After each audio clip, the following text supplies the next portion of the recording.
समाजात वावरताना किंवा चार चौघांसमोर बोलताना अनेक लोकांच्या मनात भीती आणि असुरक्षितता येते। बऱ्याचदा आपण खूप हुशार असतो, आपली कल्पनाशक्ती, विचार, मॅच्युरिटी आणि कामातील गती इतरांपेक्षा खूप फास्ट देखील असते, पण आपल्याकडे कमी पडतो तो आत्मविश्वास।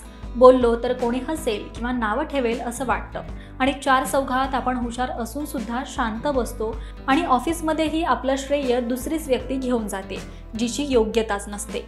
तुमचंही असंच होत असेल तर कॉन्फिडन्सली उत्तम संवाद साधण्याच्या काही 5 ट्रिक्स आजच्या व्हिडिओत आपण जाणून घेऊया। नंबर 1, चांगली तयारी हा आत्मविश्वासाचा पाया असतो। एखाद्या विशिष्ट विषयावर बोलायचं असल्यास त्यावर संपूर्ण तयारी करा।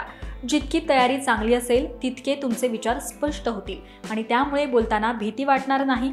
तयारीमुळे तुम्हाला तुमच्या बोलण्यावर विश्वास राहतो आणि त्यामुळे तुम्ही चार चौघांसमोर निर्भयपणे तुमचे विचार मांडू शकता।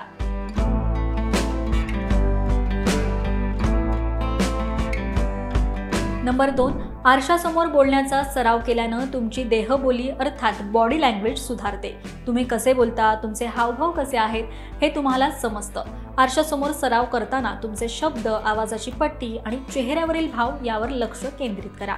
हा सराव तुम्हाला आत्मविश्वास देईल, त्याचबरोबर प्रत्यक्ष प्रसंगात तुम्ही सावरून बोलू शकाल।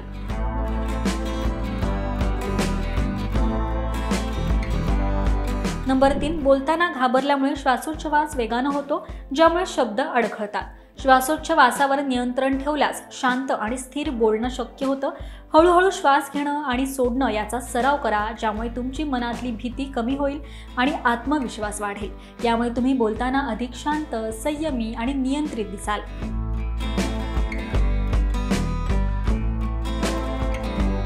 नंबर 4, चार चौघांसमोर आत्मविश्वासानं बोलणाऱ्या लोकांचे भाषण ऐका। त्यांचं बोलण्याचं तंत्र, आवाजातील ठामपणा आणि हावभाव यावर लक्ष ठेवा। त्यांच्या बोलण्याच्या शैलीतून प्रेरणा घ्या आणि तुम्ही ते आपल्या बोलण्यात कसे वापरू शकता याचा विचार करा। प्रेरणादायी लोकांपासून शिकल्यानं तुम्हाला तुमच्या बोलण्यावर अधिक विश्वास येईल।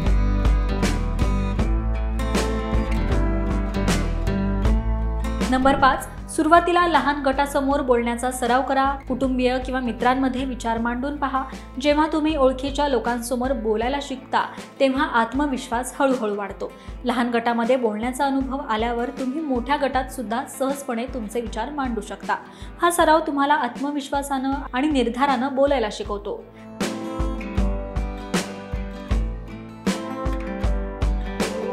तर मित्रांनो, या काही सोप्या आणि साध्या उपायांनी तुमचा आत्मविश्वास खूप मोठ्या प्रमाणात वाढवता येऊ शकतो, ज्यामुळे तुम्ही कोणत्याही प्रकारच्या प्रसंगासमोर ठामपणे उभे राहू शकता आणि छान बोलू शकता, संवाद देखील साधू शकता। तर या ट्रिक्स फॉलो करून पहा आणि ही माहिती तुम्हाला उपयुक्त वाटली असेल तर आम्हाला कमेंट करून नक्कीच सांगा। पाहत रहा महाराष्ट्र टाइम्स। धन्यवाद।